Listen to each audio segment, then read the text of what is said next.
How are you doing, JT? I'm very well, thank you. How are you? I'm doing good. Just excited to do another podcast episode. Me too. Episode number 2. Numero dos. Yeah. So with this episode, I feel like it'd be really good for us to talk about parenthood. We are both parents. We both have kids.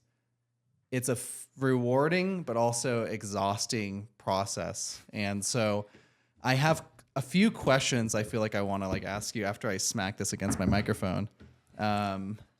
So how many kids do you have? I have 4 kids. Okay. And what's the age range or age range? Age range is 7 to 15. 7, 15. Okay. Yep. Yeah. That's a pretty drastic spread of ages. Yep.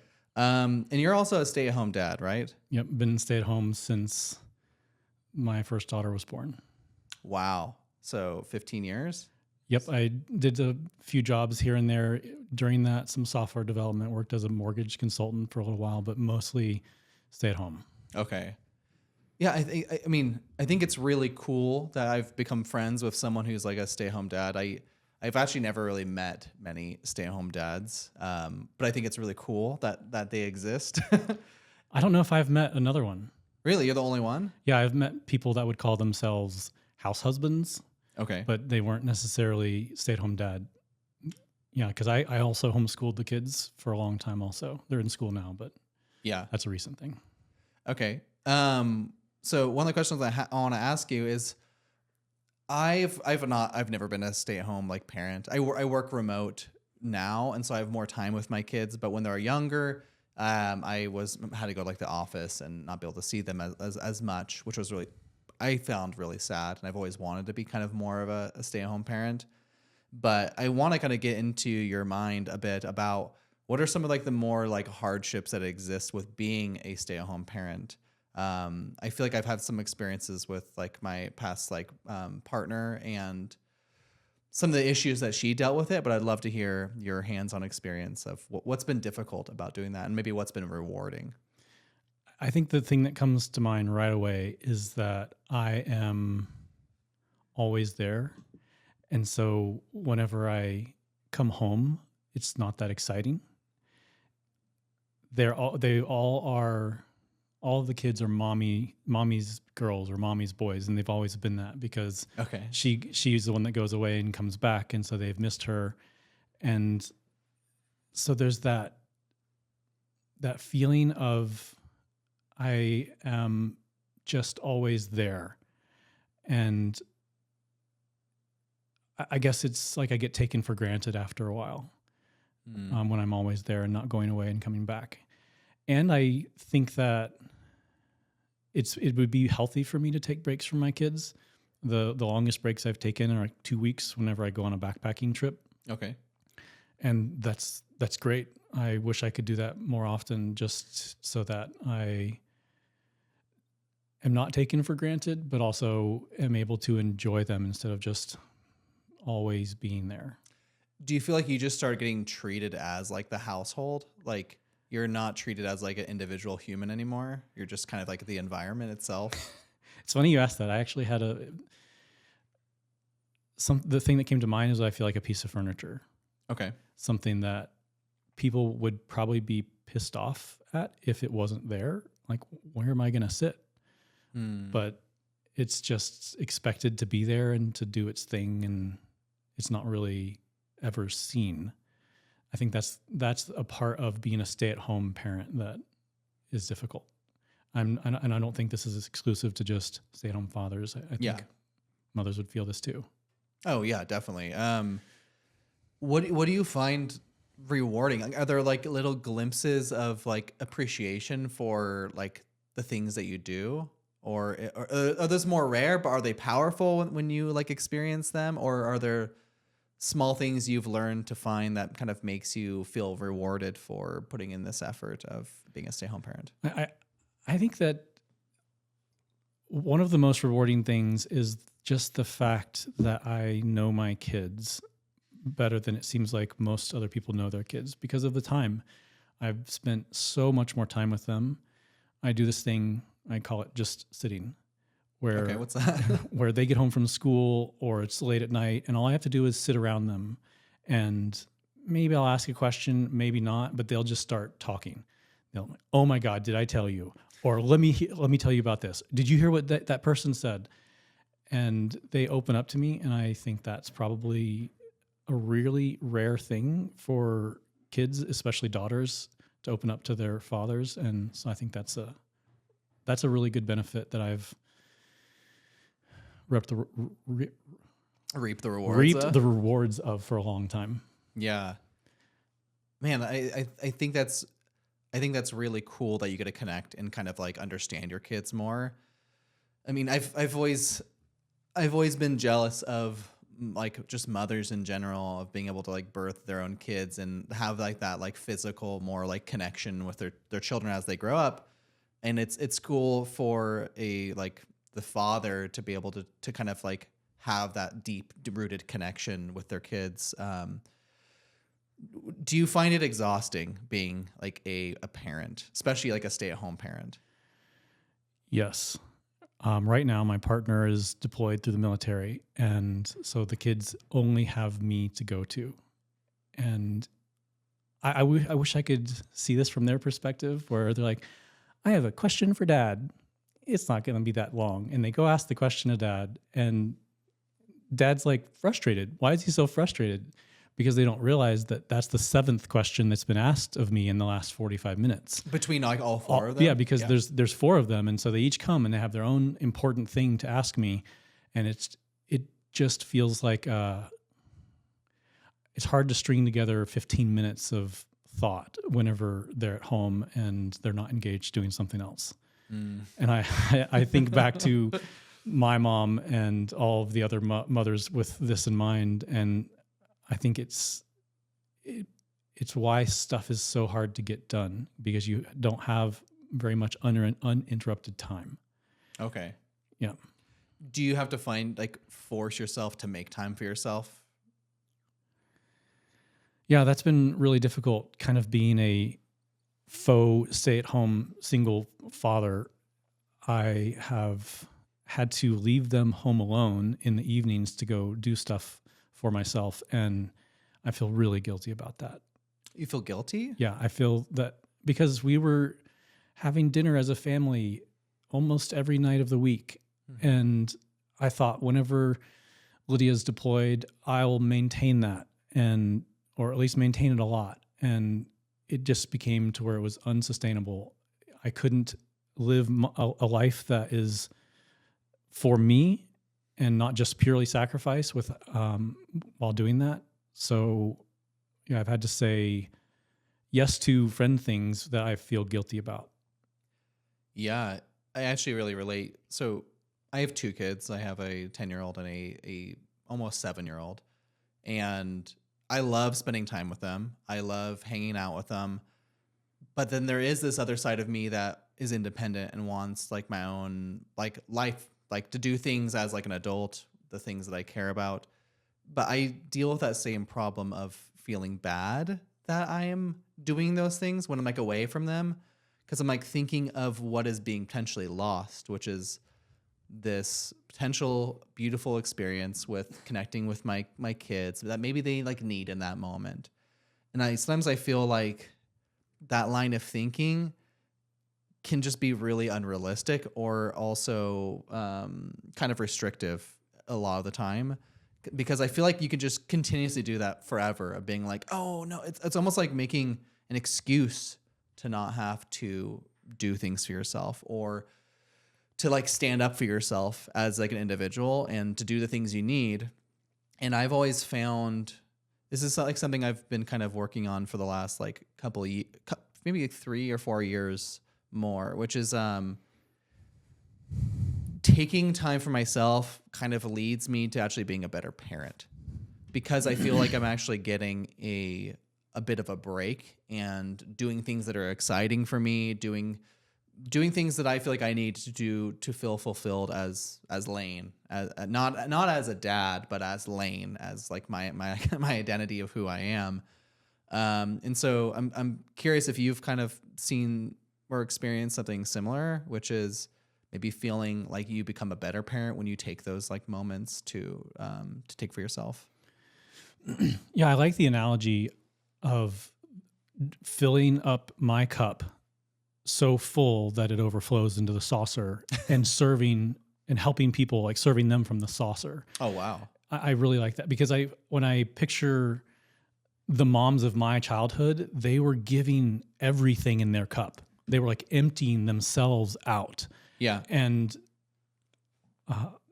they had no more left to give. They would get exhausted and they weren't investing in themselves. And so whenever the kids grew and changed and developed, I saw mothers just kind of get left behind and stuck in that old phase because they didn't give themselves the time to invest and grow themselves. Yeah. And so I know that makes sense to serve people out of my saucer and help from me overflowing. I think it's just difficult in the moment because I'm saying, I want to go hang out with Lane tonight. Yeah. And that's good for me. I know it's good for me to have connection. But I also have to say, like, I'm going to not spend the time with my kids. We could watch a movie together. We've been doing this puzzle over and over again to see how fast we can get it. We've gone from like 2 hours down to 33 minutes. Oh my God. And I know that's good for them. Just spending time around them. Sometimes there's talking, sometimes they're not. But do I go fill up my cup or do I help fill up my kid's cup? And so in that moment, it's such a hard decision to make. Yeah, I think it's why it's like so important to not view these things as so binary, but more of like the nuance between them. Because if you look at it at a binary perspective, it's almost like you're choosing one over the other. And I feel like that always leads to just feeling bad. You're like, oh, I guess I'm choosing to hang out with Lane instead with my kids. Do I like Lane more than my kids? Sometimes I've caught myself in that type of thinking, and it becomes so comparative that it makes I feel bad. Like, do I like me more than my kids is the thought that I have. You do? You feel like you question that? Yeah. It's like, do I not like them enough, or do I need to like them more? Do I need to love them more? How do I balance this? And have you found a way to balance it? No, I think it is just going to be unbalanced, and I'll have to keep nudging it to keep it back and forth. I think trying to keep it perfectly balanced is probably a whole nother set of skills that I don't know that I want to develop. I was thinking about this. You have a different custody situation than I do, where you're with your kids about half the time. Yes. And I've thought about that before, like, oh man, that would be really nice to have them half the time. But then when you have them, that guilt of spending time with them, I think I was thinking about this one night that we went and did something together, and it was a night that you had your kids, and I was like, oh man, this is like extra hard, I would think, to pull that trigger on doing something on a night that you've got them when you only get them half the time. Yes. Yeah, it's really difficult. So with their mom, we ended up deciding to become friends, and we like separated and got divorced, and we still are really good like co-parenters together. So first off, we're very fortunate to have this situation where they have, like my two sons, they have parents that are still nice to each other and actually hang out every once in a while together. But because of that, we split it up. There's like so many different like schedules that people have with their kids, but we split every 3.5 days. We swap back and forth. And so it's nice for me because I don't know if I can go over a week without like seeing my kids. That's like really hard. But I've also like told people that I feel like it's actually a really nice schedule, and I know that can be like interpreted like bad, where it's like, oh wow, you enjoy not having your kids with you. Oh no, I even felt weird about saying that your half on, half off is nice. Yeah. Yeah, it sounds nice in some ways. Yeah, and I think it's the reason for that is because one, I know that they're with their mom, and their mom's like taking care of them and giving them like the attention they like need. And so when I don't have them for those 3.5 days, I know that they're being taken care of and they're getting a different type of experience and support. But with the time off, I really just fully deep dive and invest in Lane, in my own independence and things that I need, which can kind of also be tied to like work sometimes, like during the work day when I'm working from home. That's also like me time as much as sometimes I'll spend time with the kids if they need it, but most of the time they're at school during like the school season. But in those like 3.5 days where it's just me, I feel like I can really, really work hard towards doing the things that I want. I do feel bad that they're not there, but I know that they're being supported in some way. And then the moments that I have them, like the 3.5 days I have them after that little short burst of a break, I feel like I really can fully deep dive and give them the attention and energy that they deserve. And I will honestly say, I feel like it actually makes me like a better parent by having that break, to have that period of rest and independence, because I got to take all those experiences and share that with them, and then I just have more energy to spend time with them in like a level of depth that's more quality. But it is really difficult for me when during that time that I have them to spend it with other people and away from them. Like I feel like it hurts me a lot more because I feel like it is like me choosing someone else over them. And so the way that I found out is just like usually over the weekends when I have them after they're asleep. That's usually the time that I'll go hang out with people, maybe go dancing or something. But yeah. Have you thought about that? What would be difficult? What would be the most surprising about if you had them all the time again? What would be most surprising? Yeah. I mean, I think I just have this belief about a lot of things. It's just, I feel like a lot of the excitement can just like go away. I feel this way about like anything, that if something's too consistent, you don't really have a moment to step away from it. It just becomes a piece of furniture. Yeah, exactly. Yeah. Yeah, that's exactly it. Yep. And you just start missing like some of the different perspectives that you get to kind of view for it. And so having that break, you get to come and review it as like something new again, and you get to see all the things that were kind of gone, and I feel like it makes me like appreciate them a lot more. I'm envious of that. I feel bad about being envious of that. Well, I don't think you should. And this is one of those things. I mean, I'd be curious if any other parents that are like maybe like watching this to give their thoughts on if they've found different like schedules or ways of taking time off for themselves. Because like you kind of see this I've seen this in a lot of different relationships where there are two parents, they're together, they have their kids, but they have to like kind of schedule and find ways for each of them individually to leave and have individual like time. And I feel like I've seen a lot of people who don't have that, where they're literally just full focus being a parent, and that's their only identity. I feel like a lot of the parents I've met, I can tell they're actually like pretty fucking burnt out. Like they're really tired, they're burnt out. They might even lose a little bit of who they think they are because they think that they're just the process of parenting. And so I would recommend, and I think some people have found this nice balance of finding ways to take time off individually between both parents. And I've also I'd be curious to know, when did you start like taking more of an approach for figuring out who you are and what you enjoy while being a full-time stay-at-home father?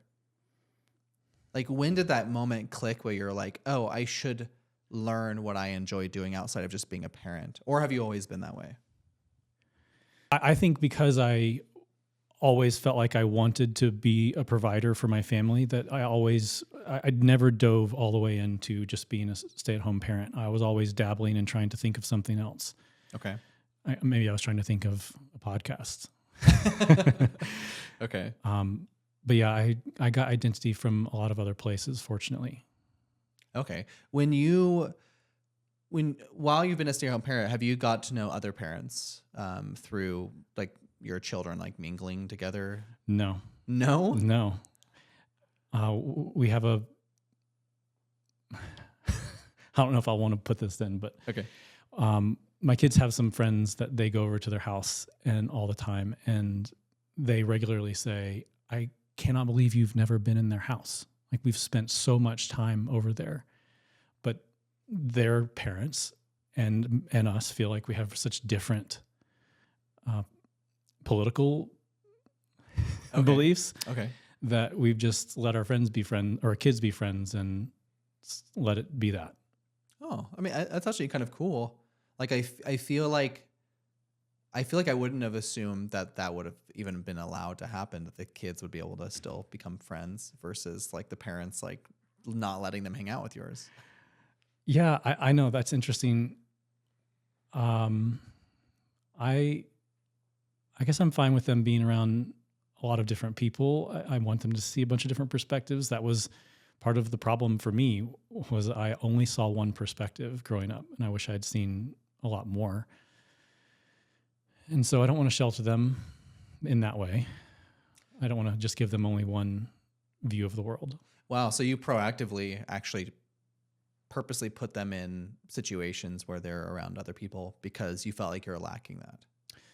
I guess I don't know if I purposely, but whenever I think about it, it is a very good benefit. If I find that they're going to have their perspective upset and they're shown a new one, I think that's really healthy. Yeah. I mean, do you believe in that, like for yourself? Yes. I actually think that one of the things that catalyzed me starting to think about a lot of these things was having kids, because there's one thing, it's one thing to live your life and have values and beliefs, but then when you've got to teach them to someone else, it feels so much heavier. Like, I need to make sure that these are right. And I think whenever I started thinking about what I'm going to say to my kids, it made me go a level deeper with questions. And that's probably what started me unrolling my faith out of Christianity, was because I did not like what I was finding whenever I was diving deeper into it. But yeah, there's something about when you're responsible for another human and you want them to be happy, it made me want to be really careful about what I say to them, which made me re-examine a lot of the things that I believed, and I found a lot of them were limited perspectives because I had been told, watch this, read that, listen to them if they believe like we do. Just like indoctrination. Yes, it was absolutely just indoctrination, and indoctrination was, I think, seen as a good thing from the world I came from. Like, you're almost a bad parent if you didn't do that. Right. Absolutely. I really wanted to speak to a Christian about indoctrination and their parents, because I wish I could speak to me actually 15 years ago of, do you think indoctrination is right or wrong? Is it kind or unkind? Do you think you could channel yourself from like 15 years ago? I can ask that question to you. Yeah. If you want to speak to that person, all you have to do is say John Thomas. John Thomas. Yeah. That's what JT stands for. We use middle names whenever we want to speak to us from a long time ago. Okay. John Thomas. How did you even like question yourself when you're indoctrinating your kids, or did you feel like that was the right thing to do? No, I think whenever I started indoctrinating my kids was when I was starting to question myself. Got it. Okay. So when you started noticing yourself of having to follow that like social pattern of teaching your kids this information. This is what's right. And if they say why, then I want to be able to answer that. And whenever I started imagining their whys, I was asking questions of myself I had never asked before. And it made me want to keep looking. Yeah, I feel like that's a really... This is one of the things I feel like that first off, I feel like I just gained a lot of respect for you in that way as another parent who puts a lot of effort into teaching their kids things and wants them to become like the realist version of themselves without like influence. But one of the things I wanted to say that I respect you a lot is I feel like I respect parents that take the time to actually answer those why questions. I've seen a lot of parents where they get really kind of annoyed when the fact that their kids ask them more questions, like more in depth, like, what do you mean by that? Why is this happening? Especially when it comes to like punishment in that way, where it's just like, there's a consequence for doing this thing. I've seen a lot of parents with their style where the kids are like, why is this happening? Why am I being punished? And that punishment is not like spanking, but could be like go to their room. It's just some type of consequence for their actions. And I've seen where parents do not even explain that, where they just like, nope, the punishment is just happening. And I mean, this shit happened to me when I was a kid with my parents. So maybe I'm projecting quite a bit, but it makes me like, I feel like sick when I feel like I see parents that don't take that opportunity, because it's such a real moment captured from their child of like trying to understand what's happening in the situation. And especially if there's tension behind the situation, which can be like really emotionally impactful. It's so important to take that moment to explain to them what is going on, because otherwise they're just like gonna be really confused, and that can be like a lasting effect into their lives. And so the fact that you, as like a stay-home parent, as a father, started realizing that when you weren't able to start answering those why questions from your kids, that made you even start questioning one of your most like previously like fundamental beliefs ever. And so the fact that you chose your kids, do you feel like you chose your kids like over religion, or do you feel like you also just chose that about yourself of being able to ask those type of questions? I think the kids were kind of the gateway of why I started asking the questions more seriously. I think that it was more about following truth. I just wanted to be, to feel like I had the right information. I wanted to be right, even if that meant that I needed to realize I was wrong first and adjust. Okay. I think that the type of parenting style you're talking about, authoritarian, we used to be that when we were fundamentalist Christians, and we would expect obedience without asking why. Just to respect the authority figure, Yes, no matter what. But even then I was a bit resistant to that. And there was you can ask why later. Mm-hmm. I just need you to comply now and then ask why later. But we've shifted from that to, I think it's called authoritative, where we do explain why we do everything. I think I thought kids need to have stuff said to them over and over again for them to ingrain this into their mind. But then I've thought of things that my parents said to me one time, and I still remember it. Mm-hmm. And so I don't think it's so much the repetition anymore as it is them understanding. And so if I can explain the why and they understand, then it's probably going to reduce the problem or remove it altogether. Yeah. I love that you actually, like you said that, because I think another attribute of being a parent that I feel like a lot of people don't really pay attention to is being a good teacher to them. Yeah. You can just be a parent and just be a homebody and spend the time around them, giving them like the necessities for what they need, like feeding them and making sure they take showers. But I think being a proactive parent who takes the time to not only understand their kids enough to see like the way that they need to be taught things, but that also just translates to how to explain things to them. And so I think that a lot of parents I've seen, not saying a lot of them, I know a lot of parents that are amazing parents that put a lot of effort, but I've seen parents, especially in today's world where there's a lot of distractions, there's lots of things to get the dopamine system going to kind of distract you from needing to be a parent or just being able to sit on your phone around your kids constantly. But being like that proactive and connecting with them and explaining things to them, if you're able to speak to them in a way that they understand, I think that's like what you're kind of describing, where there's like that lasting effect where you don't really need to say it again. Like I've had experiences where I've felt like I've connected with my kids on a very deep emotional level, which takes a lot of work. And I've talked to them in a way that I feel like they're really understanding of, like with my younger son, like explaining things to him in the way of, I think that he perceives the world, because he likes playing. He's very imaginative. He's very like comedic, and changing the way I'm describing that thing to him in that way.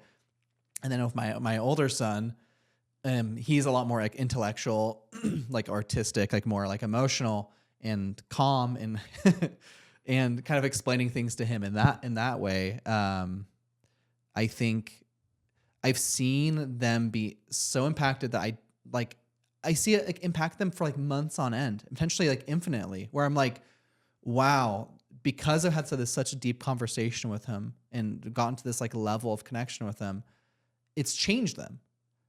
Even though it's such a small little thing that it could seem like of being able to have that conversation or what it is you're describing to them. But if they grasp it and understand it, children are so dynamic in the way that they're learning, but it really changed them from that moment forward. Have you experienced anything like that with your kids of getting to their level and maybe being able to speak to them from a place that you've noticed like a drastic change? No, it's such a specific, like deep question. I'd have to think of a specific. I don't know if I can think of a specific example. I don't know if you need to give an example, but have you noticed that type of parental like style before? Have you like approached that style? You mean where when they understand something, they are much more likely to adopt it as their own rather than just comply with you? Yes. Yeah. That's a good way of describing it. Yeah. The one thing that comes to mind is one time one of my daughters was telling me she had an argument with one of her friends, and rather than just ignore them or call them stupid, she used the techniques that we used in a therapy session of just explaining how she felt when he did that or said that, and what she needed from him, and they like worked it out. I was really impressed by that. And I guess I think that's something that she probably learned from just one interaction with me of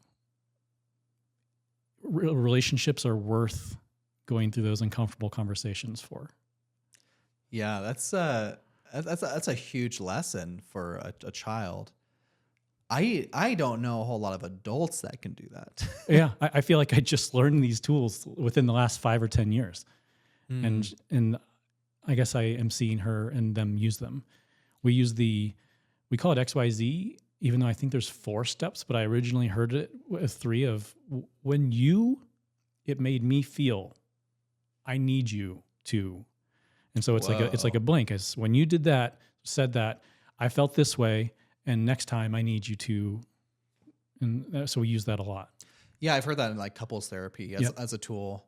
I feel like that's really smart to teach kids to do that, because actually this like directly leads into one of my like other questions I had, which is, how do you approach teaching your kids emotional intelligence? It's a very simple. You can just like yes or no answer for that. That's not a yes or no question. You said how? Yes. Yes. No.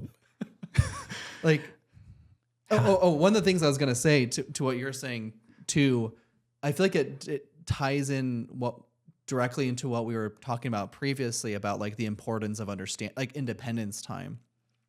I think because like the way you were describing teaching your kids like the tools that you learned, if you didn't have independent time to understand yourself and learn about yourself and to take action to learn those tools to work on, I feel like you would not have had that thing to describe to your child for them to be able to learn that at a young age. And so I guess what I'm like directing to is potentially, as a parent, taking time for yourself to understand who you are translates into you being able to share experiences with your kids that they might need to learn that you did not learn until you're much later on. I guess the thing that I've not really categorized is before something, I ask them how they feel about it. Okay. And then during, I'll ask them again. And then after, I ask them again. We did this with an improv camp that they went to. They were so nervous about it. And I was just asking them how they felt today on the first day before we go. Mm-hmm. And then afterwards, they felt so much better. And the second day, I asked them, how do you feel about going into it today? And just being aware of their feelings, I guess, is one thing that I do before and after anything. I think it's fascinating to just ask them how they feel, mm-hmm. and then how they feel after. Or when a friend says something and I hear about it later, I will just ask them what they felt during that moment. Okay. So you're just gaining like feedback to like understand them more from. Well, I guess I'm trying.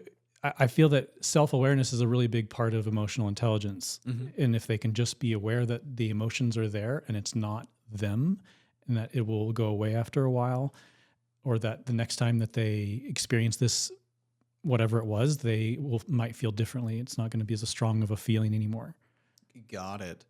Yeah. So I guess like going back to like that like larger topic or question to you, do you have like, is that one of your approaches to teaching your kids like emotional intelligence, is just asking them how they feel and kind of helping them like discuss that? Yep. And yeah, I don't know what else to say to that. Sure. Yeah. Are there any other approaches you can think of that you do with that? I guess I'll give an example of one that I do. So my younger son, I have two sons and they're both so drastically different. I think I was describing that like earlier in this. My younger son, he's a very similar to me, and he has a lot of anger issues, and I relate a lot with him. I feel like he's like a child version of me as an adult, which is getting really angry and then not knowing what to do with that like anger.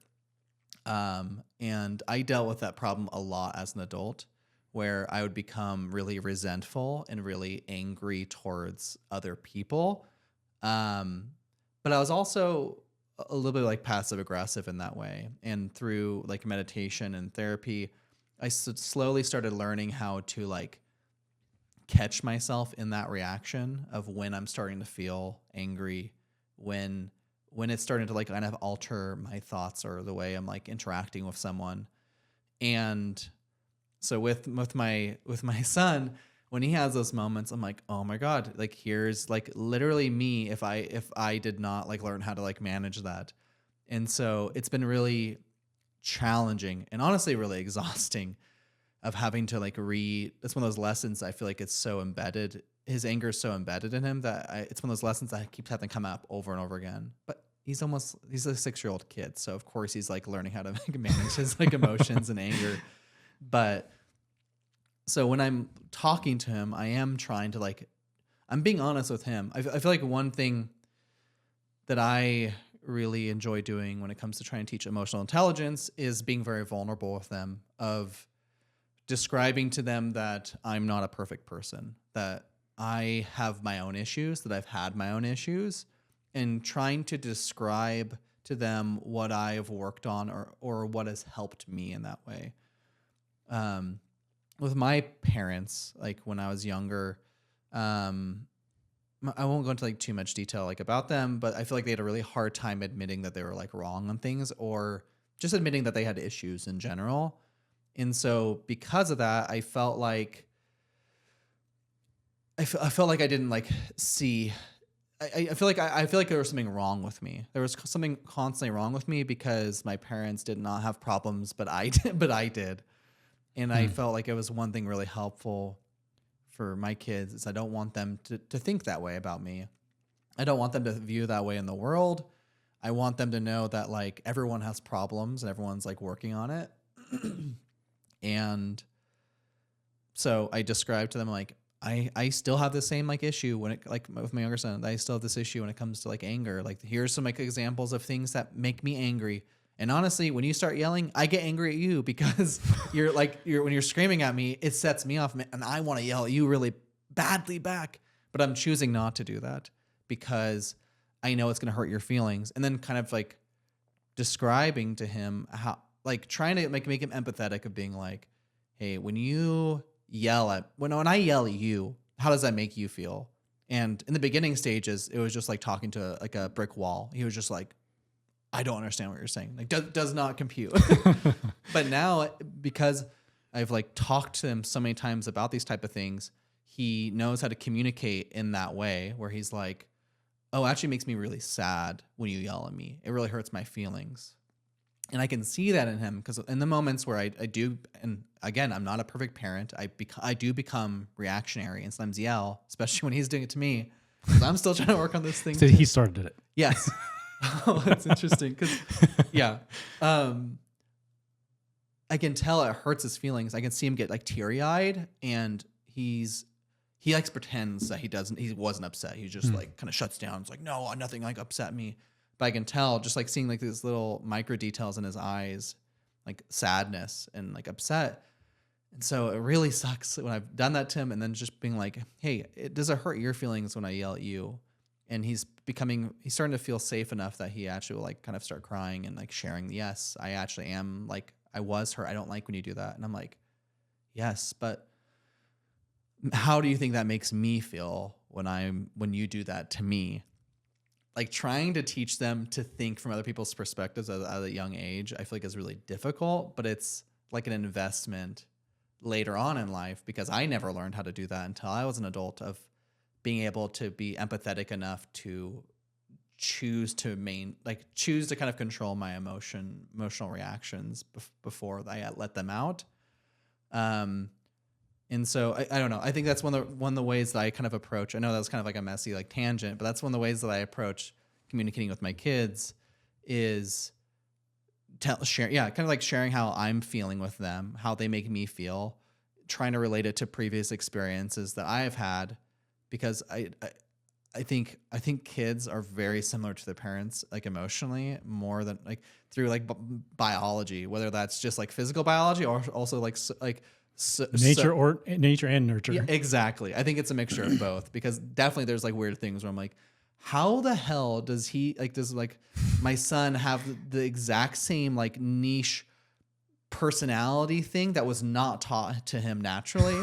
And then there's other things that are built off of that based off of just being around us. And it's just really weird, but it is so strange to see characteristics of yourself come through your kids. It's kind of amplified. Yeah. And I'm like, whoa, that was me. And Lydia and I will look at each other and like, she got that from you. He got that from you. You guys blame each other for it? And it's almost always sarcastic. But what you were saying made me think of a situation between my two boys where the younger one kept doing this thing that was really annoying. I don't remember what it was. It was like an optional thing. I didn't feel like I could say, don't do that, but it was really bothering his brother. And I told him, you need to just tell him what it makes you feel like, not try to control him, not try to be bossy about it, but just talk about how it feels. And that took care of the problem, whatever it was.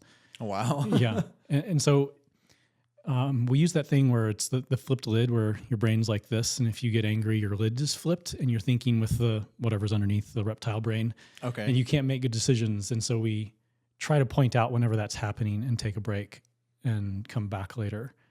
But it's been really interesting. I've asked, is your lid flipped?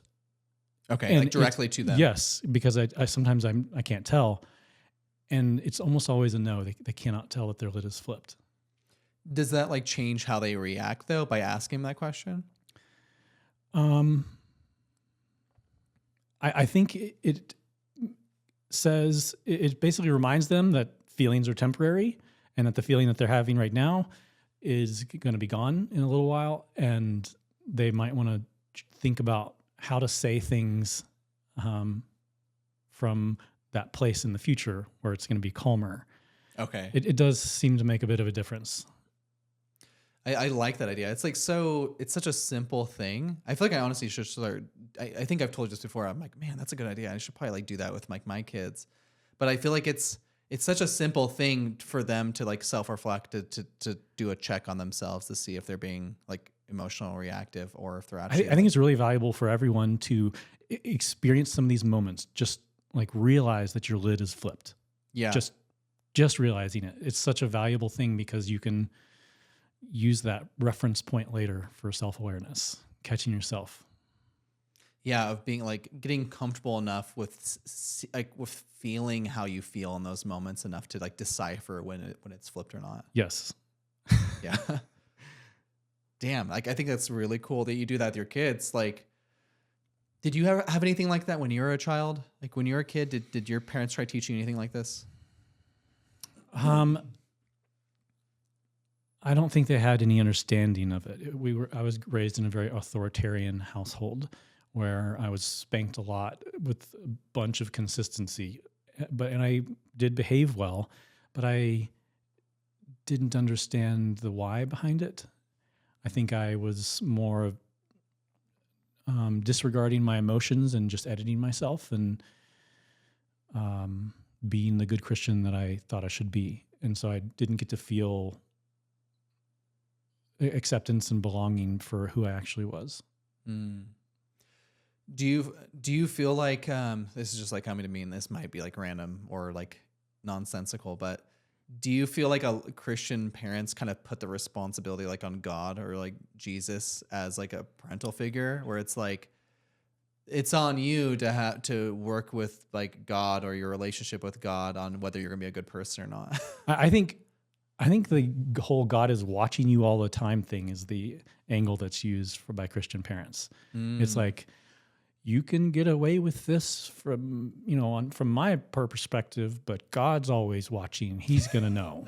You're like, hey, I'm gonna go hang out with friends. And they're like, oh yeah, I'm totally fine with that, but just know God's watching. So it like kind of puts off the fact that they have to actually put effort to like make sure you're doing the right thing. Yeah, it's using fear to parent instead of understanding, like we were talking about before. And then non-religious people just use Santa Claus for that same. The elf on the shelf. Yes. I hate I hate lying to my kids about things like that. I know. I never lied to my kids about Santa Claus. Did you ever tell them that Santa was real? I said there is a legend. There is a myth. There is a story. The story of Santa Claus goes that's how I phrased it. So your hands were like not like tied. My hands are clean. Yeah. Like this. That's really smart. Yeah. My youngest son just watched like Elf for the first time. Oh, okay. I forgot how like the whole movie I don't know how I forgot this, but the whole movie is like based off Santa Claus, and I'm just remembering, and he was like he was just having like emotional reactions to it about like, oh man, that's like Santa Claus, and he's like asked me, he's like, do you think I'm on the naughty list? And I was just like, I do not want him to like think that something like that exists. Like, I feel like some parents might think that's a good idea because it's like kind of like the God thing. It kind of keeps them in check when they're like private and alone and how they approach like making choices. But I just don't. I think that's like such a shame-based like parental like style that I told him, I was like, yeah, I don't know. I don't think that like really exists. I think some people think it does, like in the story. And I don't know. I was proud of myself as a parent to do that, as much as I didn't want to like break that story of Santa Claus, because I remember when I was a kid, like that was like so exciting about Christmas, is like the magic behind Christmas, that there's all this like magical stuff that's happening and there's gifts too, so you're just like even more excited for it. And then when I found out that Santa wasn't real, I feel like I like lost trust to like in my parents a little bit. Oh, interesting. Yeah. Do you feel that way at all? I set up a booby trap for Santa Claus, actually. Wait, what? Yep. I don't know how. Home Alone his ass? I set up a string that he would trip a string, and then the string would pull and fall onto this camera, and the camera would take a picture. And so I could just know definitively. How old are you? I think I was like 8 or something. What the fuck? What? And so my parents, they knew I was going to do this. And so when I woke up the next morning, they had written in that snow. Sorry. When I woke up the next morning, Santa had written in that snow spray paint that he uses, "Believe, JT, Santa," on the fireplace. And they had taken the camera and they had gotten the photo developed of my uncle in a Santa Claus costume coming out of the fireplace. What the fuck? Yeah. Do you think if your parents just put as much effort they did into that as being good parents, do you think you would have been happier? Everyone would be a much better person if all parents made that decision. Yeah, it's like they put so much effort into like lying about this shit. They didn't really like lie about it, but they wanted me to believe it for as long as possible. And that was, I think I was probably already beyond the point of belief at that point, and so it was mainly just a silly prank on their part. Okay. But yeah, we lit a fire that day, and the snow was burned into the fireplace wall. Like we had this huge stone wall, like 20 feet wide, 25 feet tall, and believe JT, Santa might still be there today. Wow. because we like got it really hot and it burned into the stone. Did you believe in Santa Claus after that? No, even less. Really? I forgot they even put a piece of cotton, which was supposed to be his beard hair, stuck in the door of the fireplace. That's too far. Why would Santa do that? He's an expert. Yeah, he uses magic. He doesn't need that. Yeah, and he had spray paint, so he's like this like Banksy like Yeah. style Santa Claus. It probably just came out of his gloved fingertip or something, though. Oh, okay. So like more like Or maybe it's his magic-based. breath. Yeah.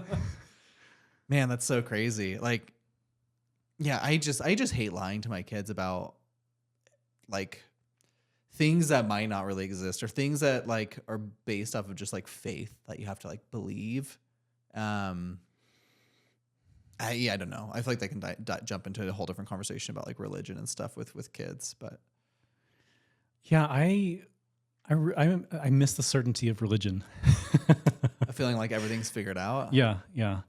And now it feels like if anything's claiming certainty, I want to stay away from that. Yeah, I guess like as like a subset conversation with about like religion a little bit with like more like parental or parenting and parenthood. I hear a lot of people say that's one of the reasons they, even if they're having questioning their own like religion, that they want to have some consistent like belief for their kids or some type of certainty and like safety for teaching their kids religion, which is like that it's important for kids when they're younger to have something that makes them feel safe, that like everything's going to be okay through like religion or through God. And I don't think that's true. I don't think that's like necessary. I can definitely see how that would be helpful. And I do think one of the good things about religion is the sense of community and being able to, for kids to be around other kids and have like consistent friends. But what's like backing that, I think is like, is not good. But I don't think you need to have something like that with your kids, with being able to make them feel safe as they're growing up with like some type of like belief system. I think teaching your kids to be like independent and being confident in themselves and being emotionally intelligent kind of captures that same thing. That if you can teach your kids to be comfortable with themselves and teaching them to be dynamic enough to know that they can handle difficult situations, that is comforting enough for them to not be like really as concerned with how to approach the world when it gets scary. Yeah, it's like you're saying, I'm going to teach you how to approach a bunch of different situations so that you can handle whatever comes, rather than here's how it is. This is how you need to be. And don't let anyone tell you differently. Yeah. Yeah, one of my favorite authors, I've read his books for the last like 7 years. His name is Jonathan Haidt. He's like this social psychologist. I bet any parents like listening to us, they've probably read his latest book called like The Anxious Generation, that talks about kids with like technology and like how to like approach that. But one of his like quotes from another book, I think it's his book, The Coddling of the American Mind. He talks a lot about like parents who don't let their kids try dangerous things and learn how to like become adaptive, but instead like manage things for them, like as like a tank parent. I think he calls it a tank parent instead of like a helicopter parent. But one of his quotes is my favorite, and I feel like this is something that's like embedded in me now since I've read this, which is like, teach your kid. Let me think about this. Really, it's prepare your kid for the road, not the road for your kid. So it's instead of being the parent who's like scanning ahead of what's like the road of their kids' like life and direction, and like trying to like manage all these like difficult things they might come up with, and being able to like place nice things for them to make it easier for them. Instead of doing that, you teach your kid how to handle the difficult things that are coming to them. Resilience. Exactly. Being able to get back up again. I heard one thing, it was when you have to do something a second time, it's half as difficult practically, but twice as difficult emotionally. It's so hard to just start that second time again. But once you start it, you're like, well, I've already done it before. This is so much easier. But it's so interesting how it feels just as hard as the first time, but it's emotionally rather than practically. And teaching your kids to be able to just bounce back after whatever the road brings to them. Yeah, I like that idea. Yeah, I think it also kind of goes with like I don't know who like made this like saying, but this is like something I feel like as an adult, it's kind of like the same type of thing that I've had to learn over the last like 5 years, which is like life doesn't really get easier; you just become stronger. And I think it's kind of that same thing. It's like no, this like kind of like what you're describing. The situation's always gonna be difficult, but by building up that like that mental strength to be able to like approach something, it ends up making it easier like in the long run. But you got to put that effort to build up that like that mental muscle to be able to like handle difficult situations. And so do you kind of take like an approach like that with your kids? Do you try teaching your kids how to be like strong and how to like deal with things in the world? Or do you feel like you kind of like manage things for them? No, I actually do this really stupid thing that I think I'm so glad that I did. But they would say, "Can you give me that cereal box?" And I say, "Yes." And they're like, "Can you get it for me?" I'm like, "Yes, I can." And it's just a total dad joke of making them phrase it to be perfectly accurate. And they're like, "Can you get it for me right now?" I'm like, "Yes, I can." And they're like, "Will you get it for me?" "Yes, I will." "Will you get it for me right now?" "Oh, okay." But I've always done that. They ask a question and I make them filter it down until it's really specific. And I think that they can do the stuff that they can do at school. Like they say that their fellow classmates just can't follow instructions. Like they're always having to help them out. For stuff like that, just making them think for themselves. So many times, parents, I feel like a kid asks something and they just say the answer. And I feel like there's a missed opportunity there of what do you think? Yeah. Why do you think it's that way? It's almost more important than the actual answer of just the way that they get to the reasoning of how they think what they think. And so, yeah, I do that a lot of they ask me something and it's not an answer, it's a discussion about it. Do they ever get tired of that? No. You're a liar. What? Yeah, they just yelled to me from the house that they love it. Cool. I think that's amazing that you take the time to do that. I know I'm giving you a lot of like applause for these type of like things, but I don't see a whole lot of. Okay, I'm gonna get into something that I feel like I have a hard time with. What are your thoughts about people who treat their children as like babies? And what I mean by that is talking down to them like they're not this like intelligent human. I have a really hard time not talking to my kids like they're a human being, like they are on the way to becoming an adult. Even the way I communicate to them, I'm like, I'm like, well, you're a human. You can do something. Oh, what do you think about this? But I know a lot of parents that are like, hey, what do you think? Do you want to like, they kind of like talk it down to their kids because I think a lot of the reasons it's just like a socially normal thing to like baby your kids.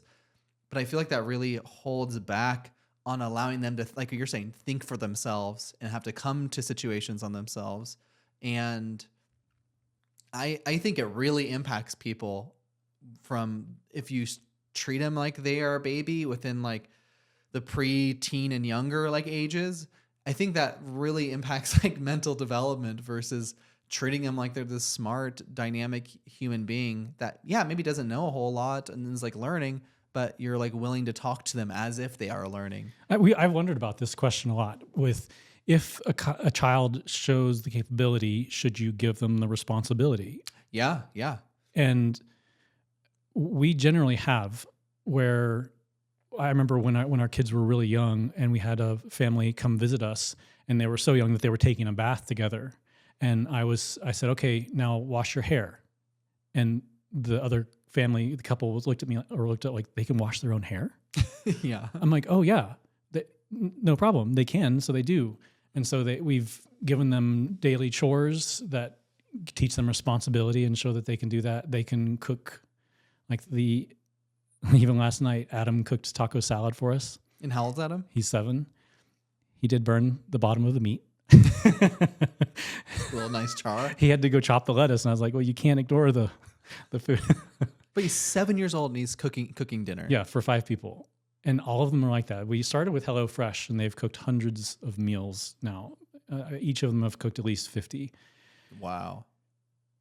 But there was something I was going to say about this of, oh yeah, I had this phrase that I'm not raising children. I'm raising adults. Oh my God, that's powerful. And whenever I think about it that way, I speak to my kids the same way you're talking about. Yeah. Because if I want to raise children, then I would speak to them like children. If I want to raise adults, then I speak to them like adults. And so I've always tried to do that. Oh my God, I love that. Like I've wondered. I got chills from that. I've actually wondered if it's not great because I thought of that from my authoritarian place. Okay. I've actually thought about this too. Like, can you, if you are like being too much like treating them like adults and making them responsibility and having to be independent, are they potentially lacking like the emotional comfort that comes with being a kid? Are you robbing them of their childhood? Yeah. And I do think it's a balance because I do think it's really important to emotionally comfort your kids. And I think that kind of motivates them on why the confidence on how they can approach things. Like you kind of do both. You have to, one, teach them intellectually and how to like process and how to like think things for themselves. But then the other one is also helping comfort your kids into believing in themselves and help them feel safe from those difficult experiences, or helping them learn how to teach themselves how to feel safe. And so you kind of have to do a balance of both where, yeah, if you're just only making your kids having to do things, they might feel like emotionally lonely because they're constantly just having to be like this deal with responsibilities, which yes, is really helpful for them as they become adults, but they might be lacking more of emotional stability and safety and comfort, which is equally important when you go into an adult. Otherwise I don't know. I was going to say maybe that leads to more anxiety, but if you're confident in yourself on how to approach things, maybe not. So I don't know. It's like a weird balance, I think, though. Do you have any thoughts on that?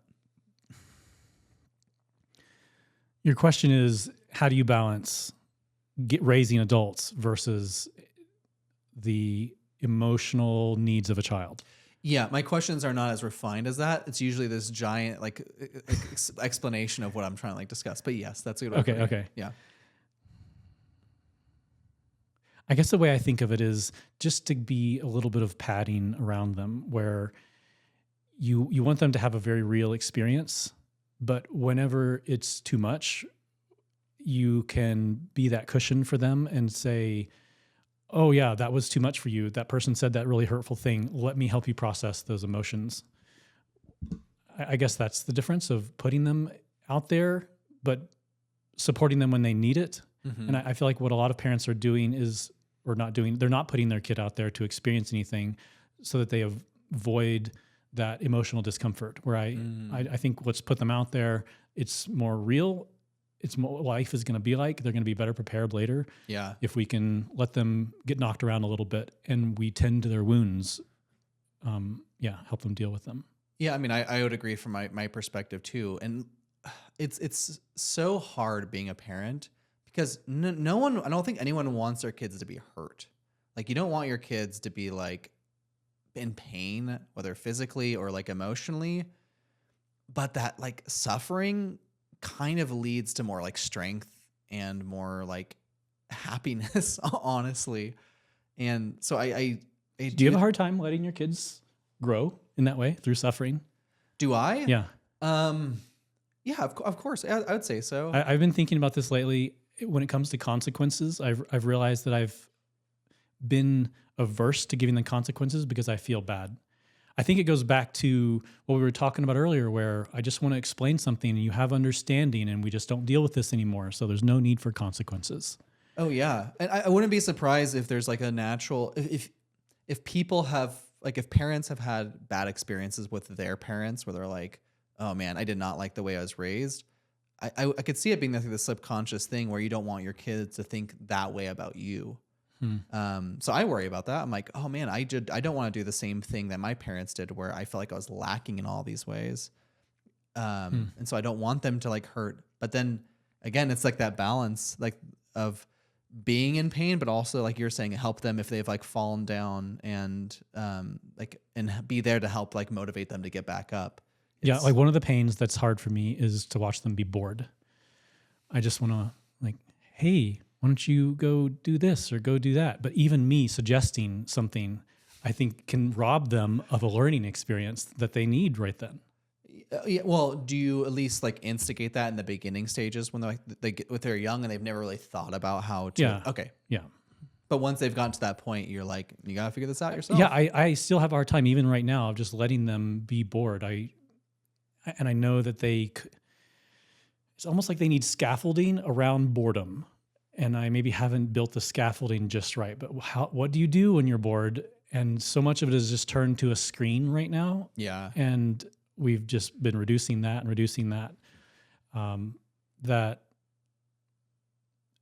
It's like I need to teach them more about how to be bored. They still haven't quite figured out everything of, I can go do this, but I'm not going to finish it. I'm just going to get one rep in, but yeah, it just builds up over time. Yeah. What do you think the benefit is of being bored? Boredom is a really good place for creativity to grow from. And I think it can teach you about yourself, what you value. And if you can just sit with it and feel it, then you'll probably find what you need. The activity you need to do, or a new idea, or yeah, I mean, I completely agree. I think this is one thing I've learned. Or I keep referring to this like last like 5-6 years, but it's just because I've had a lot of trying to self-reflect and understand myself more. But as an adult, I've had to learn that boredom is good for that, like for the exact same reasons. Like I agree with you. Like I think if I'm not like stimulating myself with some type of like thing, like video games or watching TV or like my phone, if I give myself this period where I feel bored, what does that feel like? It's just like, oh, I want to do something, but I like don't know what it is to do. Well, the longer you sit in that boredom, you have to start. It forces you to kind of start asking yourself realistically of like, what would actually sound fun to do, or what would actually sound good to do. And so, being bored, you're actually learning deep down what you actually like to do. How to not be bored. Yes. But sometimes you don't like those answers. You might not like it because in comparison to these other things, it might not be as like fun. But the fact that deep down you feel like you would like to do one of those things, that's how you learn about yourself. And that's how you figure out what it is you actually care about. And you can develop that skill or ability or whatever that is to the point where it becomes more accessible in some way. But one of the things you were talking about before when it comes to like phone and technology, I actually have a question for that is, how do you like approach that as like a parent in a technological world where kids can have access to everything? How do you, I guess one, what do you think is a problem with kids with technology?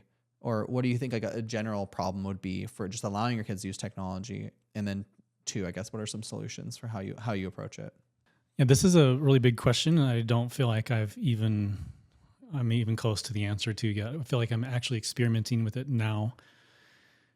Well, that's the nice thing about like, I feel like the conversations we're having, I don't think either of us feel like we're like know exactly what you should and shouldn't do, but we do like experiment with a lot of different approaches. And I think it could be helpful to just maybe relate or like see some type of feedback that other parents are doing. That one of the biggest gifts that I feel like I'm giving my children is trying new things.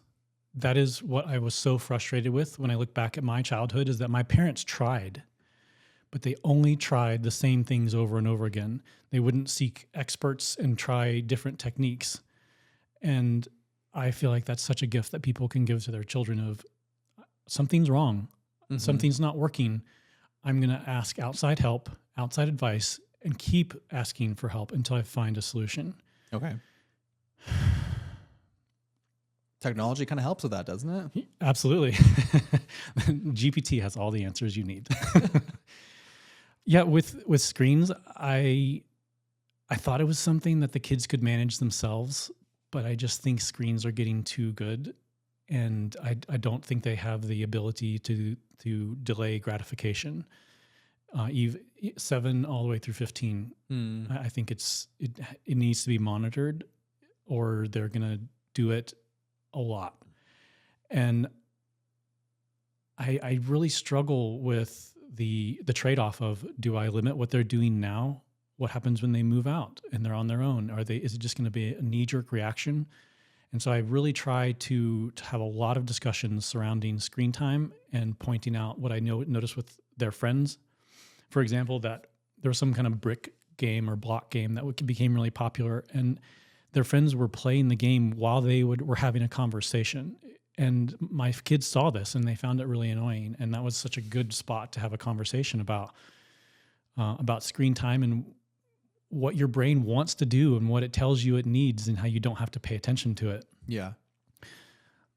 My two boys really got into Fortnite and Roblox. And I really think that what made it so addictive was the constant trickle of new releases, a new skin, or there's constant iterations Yeah, about and like these exciting things. and they have like stories going on that feels like professional wrestling, where this Roblox game creator had made this game and everyone likes it, but this other one is copying his game and is like, who plays it more?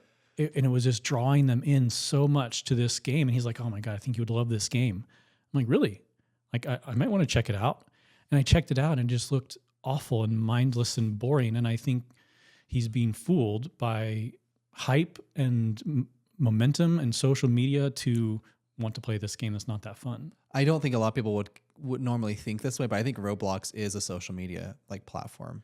It's all about collaboration between different people, creating these different like worlds that have different mechanics. And I think that's why it's specifically so like addicting. But that explains what I'm feeling about it. It's just such a draw, and the games are not that fun. And there's like pedophiles and stuff on it that are hitting on kids. I'm not exposed to that part. Yeah, don't expose yourself to that part. So I banned Fortnite for a year, 2 years ago or something like that, just as a test to see what happened. And they played a lot more wider variety of games instead of just Fortnite. Mm-hmm. And then Roblox came out and they only played Roblox. And so Fortnite was unbanned after the year to see how the experiment went.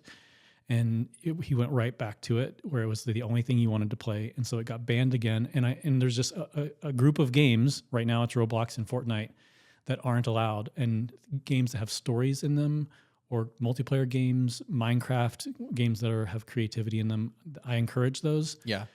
But right now they don't really have, the boys don't have screen time. They just a few times a week, I'll say, this is a good opportunity. Was there a video game that you'd like to go play, or maybe we'll play something together? Yeah. The girls have an hour a day that they're able to manage themselves. And that's what we're going with right now. And their screens have, their phones have limited on the screens as well. Do all of your kids have screens? Like no, just the older two girls. They're 13 and a 15-year-old. Okay. And the 13-year-old phone does not have a SIM card. Oh, okay. So it's just like Wi-Fi only communication. Yep. That's cool. Okay. So I think that's really interesting what you're saying about like video games. I feel like I have a similar approach when it comes to my kids, when it comes to TV and video games. I grew up playing video games a lot, and I think it maybe did cause like some problems with me with how like addicted I was to video games. But I played a lot of games that were difficult, very hard problem solving, like ability. Like you had to have really good problem solving like abilities. For anyone that plays video games, I ended up beating Legend of Zelda: Ocarina of Time when I was 4 years old. Oh my God! Yeah, I am. I distinctly remember this, where my friends, my older brother's friends would come over to our house, and they needed help on the game, and I would literally put their cartridge in and then play the part for them and show them how to do all these things. Oh my God! And because I just played games so much, and it's so funny because my younger son is the exact same way. He's so good at games for this reason. But so I do think there is something to creative games that require good hand-eye coordination, but then also require problem-solving skills. I think that directly led to me becoming a good programmer because I feel like I learned how, from a very young age, how to predict problems and how to like come up with solutions very fast. And so I do think games like that are really good, but then like battle royale games like Fortnite or like social, like now categorizing like Roblox as like a social media type style like game format. A lot of that's just like social interaction where and it's round based, where it's just like this continuous game. If I had to categorize those type of games, I would put them in the same category as like social media platforms that have an infinite scroll. Oh, interesting. Yeah. And I just came up with that just now. So TM. But it's kind of the same thing, which is just like infinite content. And because of that, you're always, I mean, it's a really good marketing tactic because you're constantly coming back to see what's new and what is going on. And so, yeah, it's going to be super addictive. But you do that in comparison to a game that has a really good story where you emotionally connect to the characters in the game, or something that's a puzzle problem like solving game where you're like learning. Those are all good things. So when in this conversation, I just want to point out that there is nuance. Like, I don't think no one should ever just be binary on anything in life, but specifically this of being like no technology or yes technology. Yeah, I loved video games also. I didn't get to play them as much. My mom, we got a original Nintendo, and she gave it away within 2 or 3 months, I think, because my dad and I played it too much. But when I got older and I had a computer and I played games there, the stories, the puzzle solving, the coordination that you learn from it, I think are all really valuable. They've just been kind of scooped up into the social media games, and it's not the same anymore. And I think that some games are still like that. Yeah. And I encourage them to play those types of games with stories, like maybe a 2-player co-op game where you play through a campaign. I think that's a great experience. Oh yeah. I do not let my kids just play video games online with other people or with like their friends. I will push for sitting on the couch next to each other playing a game together. And I've actually heard that's a really interesting rule. So they can't play with their friends. Yeah, you only like in person. And I've also heard other people mention this too. I naturally approached it myself coming up with this because I was like, I grew up playing 4-player split screen games on a tiny ass like little TV where you can barely see anything now. But I had so much bonding memories with my cousins, with my friends, with my siblings playing games like that together, because you're like pushing each other, interacting, you're having to deal with conflict from a game, but in person with each other. Just playing a game with headphones on and you're barely talking and you're not like reading it. The kids aren't seeing any facial expressions. They're not really having to deal with any situations. I feel like it's just so limiting in comparison. So yeah, that's just like a role I have is like, if your friend's over, I am happy with you playing a bunch of games together on the couch, and you hear them argue a lot. I think this is a really difficult thing as a parent, is when you're anchored to what is normal. It was so difficult, and it seemed ridiculous to me to ban Fortnite for a year. And I think to the kids, it seemed like an unimaginable thing. And Dad, I don't want to be the only kid who doesn't play Fortnite. Right? Yes, my oldest daughter, she went to a sleepover and they were talking about how much screen time they each do, and the other girls were like 7 hours is their normal screen time. And oh my God, my daughter's is like an hour and a half because I think she's limited to 2 hours. Yeah, and they were flabbergasted. And she's told me this on multiple occasions that you have limited screen time, and so it feels like I'm this outsider. Oh, he's the really strict dad. But I like this idea of being right, but early. You kind of look kind of crazy. Yeah. And I feel that. I feel that I'm right, but early about this. I want my daughters to sleep with their phone outside of their bedrooms, as just get them ready for being an adult, get them used to it. I think that's such a smart move. Yeah, so one thing I've noticed about your kids interacting with them, first off, I feel like they're really intelligent, which I appreciate and respect a lot about them. And I like my kids hanging out with them because of that same reason. But one of the things that I notice about them is that they have their own thoughts on situations like this, where you're describing phone use. Your kids talk about that, or specifically your oldest daughter talks about that. And I'm like, I think that's really cool for them to build their own opinion about it. Because what they're kind of dealing with earlier on is like a social opinion that they're having to break, which is everyone should have a phone. doesn't mean it's being told, but it's kind of naturally being shown that everyone gets like a phone at a certain age. Feels like a necessity now. Yeah, exactly. But with my older son, I actually got him a iPhone for his 10th birthday, but I dumbed it down where the only thing he can really do on it is text. He can call. He has like video editing stuff, so he can be anything creative. I'm okay with that, and like Spotify, so he can listen to music. But anything outside of that, I do not let him use. And I actually kind of built up the hype around it and this is something I actually took directly from that Jonathan Haidt book, The Anxious Generation, which is kind of choosing to kind of tell your kids that this is like some type of maturity milestone in their life. So one of the things he describes in that book is like one thing people always like younger generations look forward to is being able to get their driver's license. It's like this cool year when you're like 16, 15, whatever like state laws are around it, of being able to get this driver's license, and you become more of an adult from that responsibility. And then when you become 18, you can like go see rated R movies or something like that. And one thing that's hard is he was just kind of describing that it's really, a lot of those things are actually happening less and less. Rated R movies, you can just watch them like that on Netflix. Interesting. A lot of people actually aren't even, I think he was describing that a lot of like, there's like studies that kids aren't actually getting their driver's license anymore. And so one of the things he kind of like recommends is using a phone as kind of that same thing, that there's like these milestones with technology that kind of help evolve and showcase, as long as you're being responsible and as long as you're growing and working hard, you get these pretty much like achievements. So he kind of recommends getting like a flip phone or a phone that only has text and calling when someone gets 10 years old.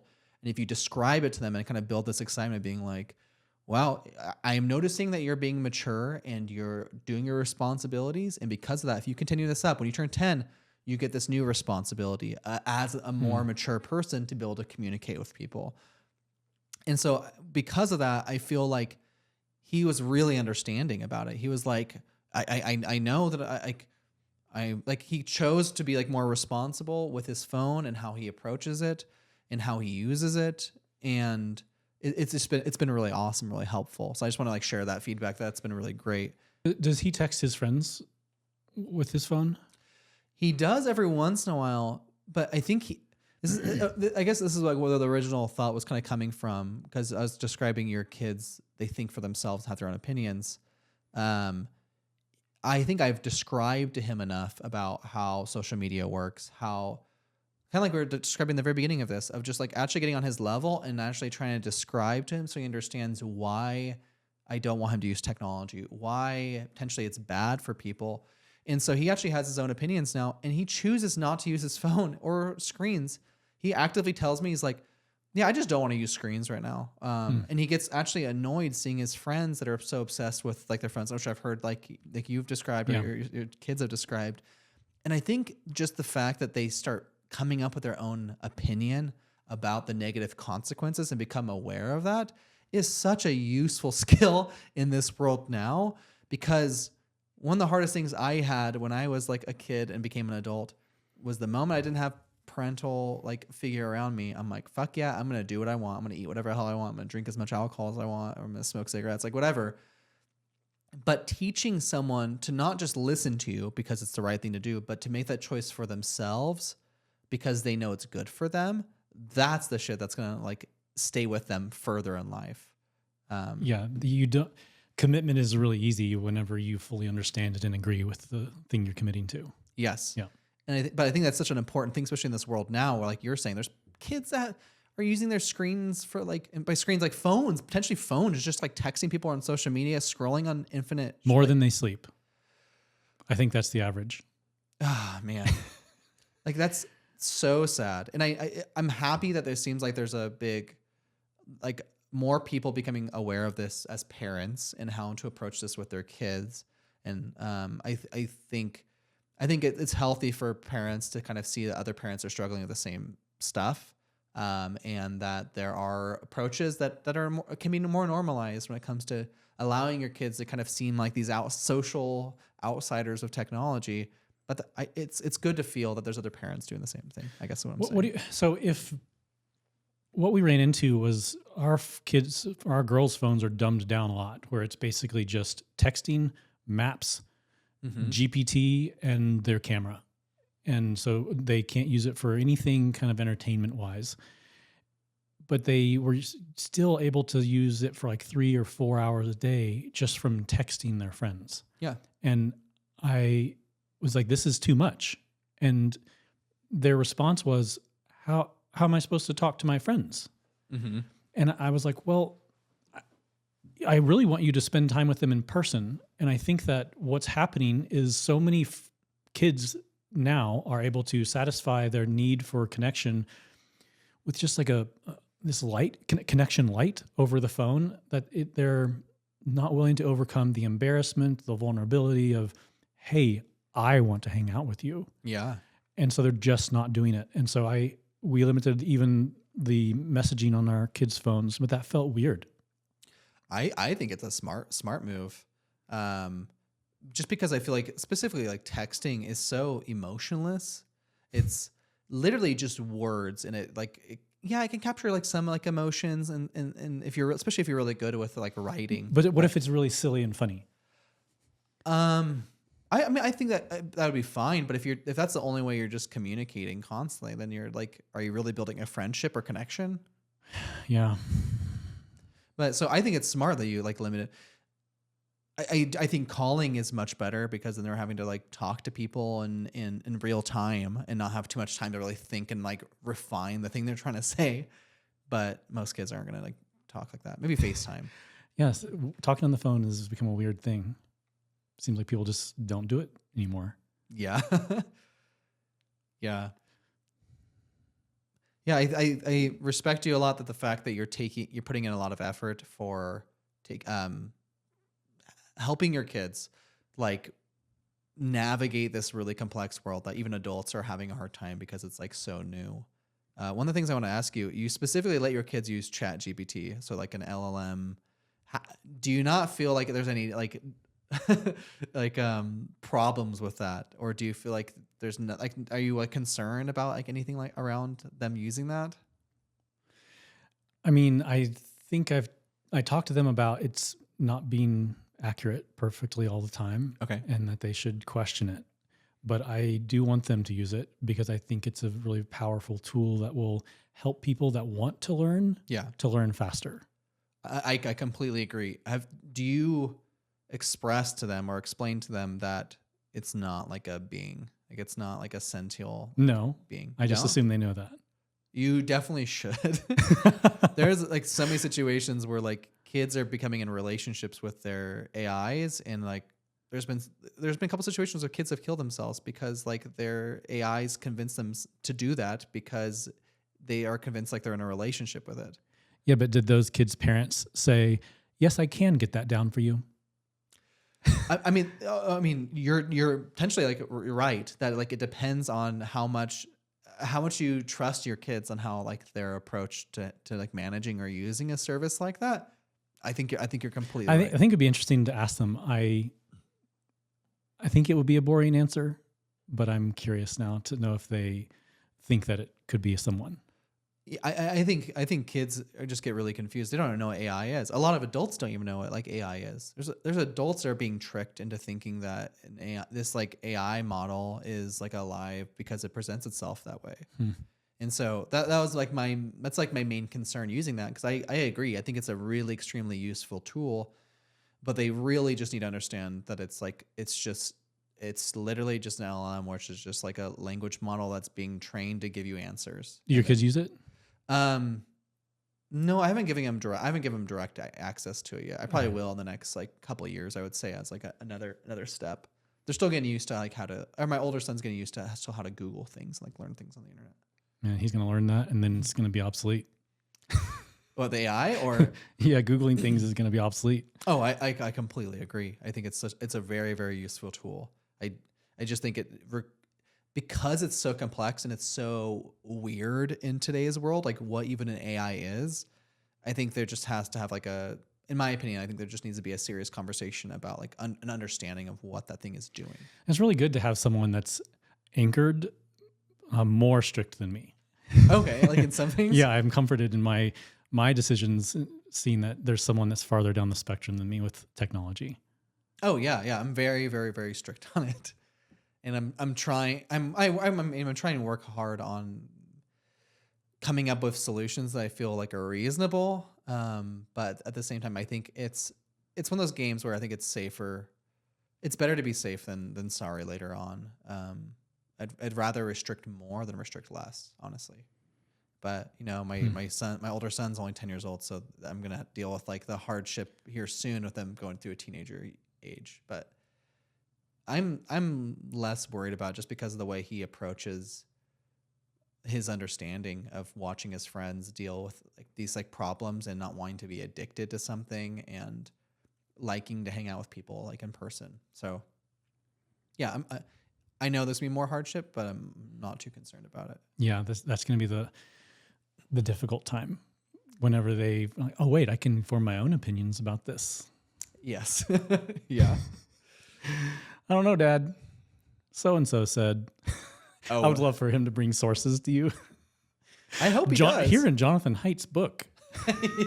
Yeah. I hope he does. Like I mean, how do you feel about this? How do you feel about your kids being able to like have arguments with you, debates with you?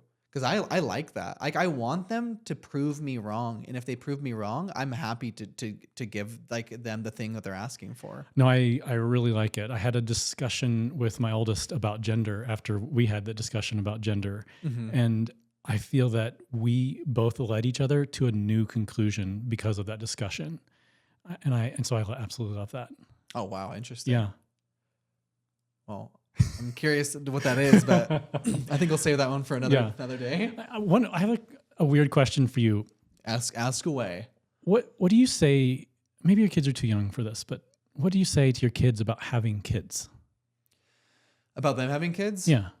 Oh, I actually was thinking about this morning, because I had a question that I was going to ask, but I was like, I think that's a really basic question, which is like, why did you have kids, or what made you like decide to have kids? Yeah, and I was also going to ask you if you think everyone should have a kid, because I feel like the world people are very for kids or they're very against kids, and I mean our audience is going to learn this about like me and probably you, which is like I like talking about the nuance between things. I don't think there is a yes or no answer on that. I don't think everyone should have kids if they don't want to, especially when it comes to like economical reasons and social reasons. I think it's in a difficult world. You maybe shouldn't, because it's hard, especially if you don't have like good mental health and you're not taking care of yourself. Having a kid is not going to like fix that anyway, or your relationship if you decide to have a kid for that. But then if you decide to have kids, I think there are humongous benefits to it when it comes to seeing a different version of yourself that kind of becomes this natural like therapist. If you're like a self-aware person, you have a kid, I feel like you're slowly just watching this like mirrored version of you in different ways. I think your kids have different attributes of yourself. They're not like a perfect copy of you. And if you're self-aware, you start seeing the problems that you have currently in them, and you're able to kind of fix them, or you're able to help teach them how to work on themselves and not deal with that issue anymore. And that's very therapeutic, because you're pretty much helping like a child version of yourself. You're helping two people at the same time. Yeah. Yeah. And I don't think so I do think not having kids, you're kind of missing out on something like that. And also having friends on such a deep level with your kids that, I mean, I can honestly say I think I'm closer with my friends or with my kids than I am with like anyone I've ever like really met, because we've like gone through so much. But yeah, again, I don't think that's like for everyone. And so your question was, do I think anyone? What do you tell your kids about having kids? What do I tell my kids about having kids? Oh, I tell them. I gave my kids a way more in-depth sex talk than I've ever had in my entire life. And I kind of have a weird background because I had kids at a very, very young age. I grew up like homeschooled and in like a religious family, which were very like similar in that way. And I never really had like sex talk. Like my parents were very uncomfortable by that. And they just handed me a book. And because I was like a little... Well, that's the same for me. Oh, really? I think my mom read it through one time. It was like a kid's book, and then that was it. Oh, wow. I could ask questions if I wanted to. Like that, I was invited to ask questions, but that felt impossible. Okay. I just like pretended like I read the book. Oh, you didn't even read the book? No. And because I was like homeschooled, I missed out on all the sex education stuff like in middle school. And so I kind of like picked up like slang and knowledge from like my friends when I was like a teenager.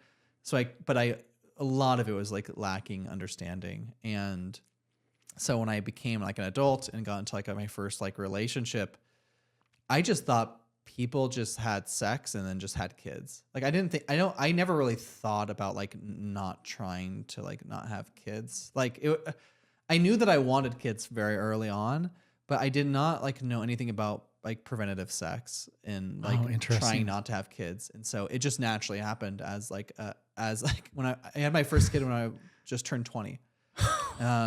Wow. You're barely not a child. Yes, I was very, very little. And so just kind of like the things I've been trying to like, I guess describing like in this conversation before is I want my kids to be a better version of who I am. I want them to learn from like potentially teach them the mistakes, the things that I missed from like my parents and like and when it comes to improving. And so I straight up told them like, you guys do not have kids until you're at least 26. Do not decide to have kids until you're 26. Literally explore your life, do your own thing. You guys are gonna use condoms. I talked to my older son about sex. My younger son knows like a little bit maybe, but he doesn't understand all of it. But it's very much like, do not choose to have kids until your brain is fully developed. And I'm very blunt about that. That's really interesting. I think we had kids and Lydia was 26 and I was 27. Okay, so you guys hit that age. Yeah, we heard your advice. Yeah, I mean, I've been shouting it since I had my first kid. I'm just kidding. Yeah, so I think I want them to be able to learn about themselves, understand the choices they're making versus what I had, which is just being straight, like animal mode of not self-reflecting when I was like younger and making those choices. But yeah, what about you? Yeah, I think my kids have said things like, when I grow up and I have 4 kids, and they just kind of assumed that what they had is what they will have. Uh-huh. And I do want them to have kids. I feel like it is a really big meaning maker in life. But I can see why people are not having kids. And I would also not recommend it to solve a problem. It's not going to solve a problem. Yeah. But I think I would say if you can get yourself into a position where you can have kids, then I would recommend it for most people, and including my kids. And if we don't want to cease to exist, we gotta have kids. Yeah. Yeah. I feel very similar. It's a really magical experience, like being a parent and having like children, but you just can't force that on anyone. What is the best thing about being a parent? Like what is the most like emotionally rewarding or valuable thing from being a parent? And try your best to like evoke like. I think the human mind is absolutely incredible. Like you just give someone enough time to think about a problem, and it seems like people can solve it. That they've built incredible, huge buildings and massive bridges and tiny little things that can calculate things for us. And it's just the human mind. And having brought 4 of those into the world and been able to influence them to be kind and to be helpful and charitable, it feels so powerful. Like I feel like I can change the world just by having kids and raising them the right way. Or the best way that I think. I honestly think that parenting feels like driving from one ditch to the other. The car's too wide. You can't stay out of a ditch. The road's too narrow. And so I learned things. I had stuff that fucked me up as a kid. And so I'm like pulling out of that ditch, but I'm probably going into another ditch. And so I love that analogy. I feel like that's so true. I don't think parenting's perfect. There's no way to be a perfect parent. Like being a parent is just pure messiness.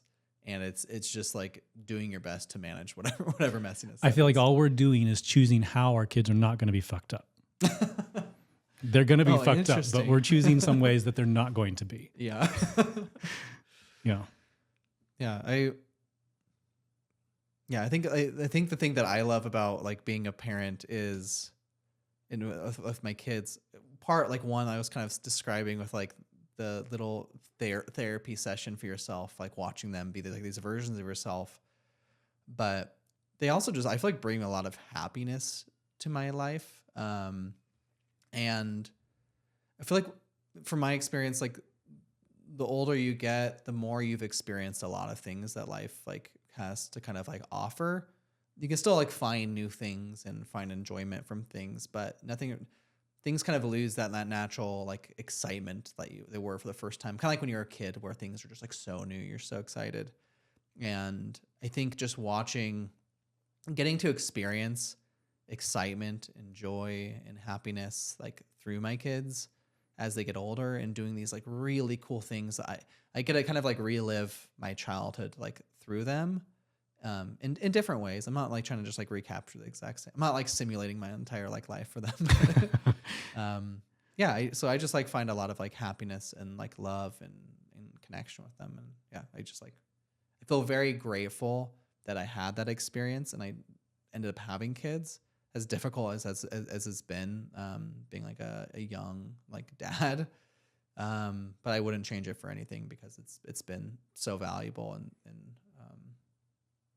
just amazing. Yeah, I get what you're saying about how there's things I'm excited for them to experience first for the first time. There's a lot of movies or activities that I've thought about, like, oh, I can't wait until they're old enough to do this. That'll be really fun. Yeah. Yeah, I have a long list of movies I'm excited to show them through different ages. Yeah. Just like some of those movies that just like blew my mind and like left like an emotional impact. It's awesome. Yep. Yeah. Well, thank you for this great conversation. Yeah, this was great. Thanks, Lane. Yeah, you're a good parent. You too. Trying my best. That's all we can do. Yeah. Watch out for those ditches. Ditches get bitches. I don't know what that means, but it doesn't mean anything. All right. It just rhymes. Yeah. The end. The end.